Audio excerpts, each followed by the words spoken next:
and on into Seattle. Let's see here. We're at 36,000 feet. It's a smooth flight, so seatbelt signs off. Champagne and Coach. All Continental Airlines. We just made a smooth flight all the way to Phoenix. There is not a cloud in the sky between Houston and Phoenix, and I think there's a small one. A couple scattered, very, very scattered clouds in the Oregon area, so it's going to be a beautiful day to go about our journey today.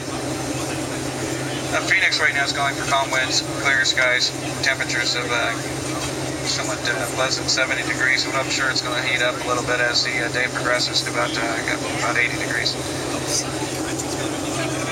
Flight time's 2 hours 22 minutes.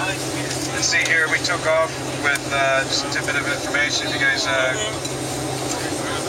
interested, 225,000 pounds, and we rotated at 158 knots. But doing the math right, about 175 miles an hour. Please sit back, relax, enjoy the outstanding service by our Houston-based flight attendants, and we'll be giving you updates as they come.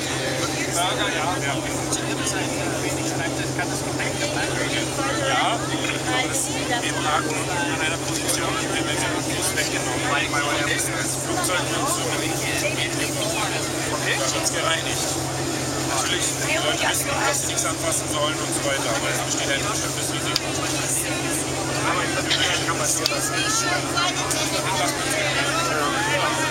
Oliver. Do you guys have any more shirts? We didn't get one yesterday. Yes, we do. Okay. The body bags are disassembled. Ask Seth, he knows that. All right. You know Seth? Yeah. Yes, I know. The lights on. Folks, one other thing. We started down to 34,000 feet, so we go faster. You know, you guys have a bunch of things to do in Phoenix, so right now we're getting in on time, and we'll try to pick that up a little bit to get there as quickly as we can. You guys have to get up this morning.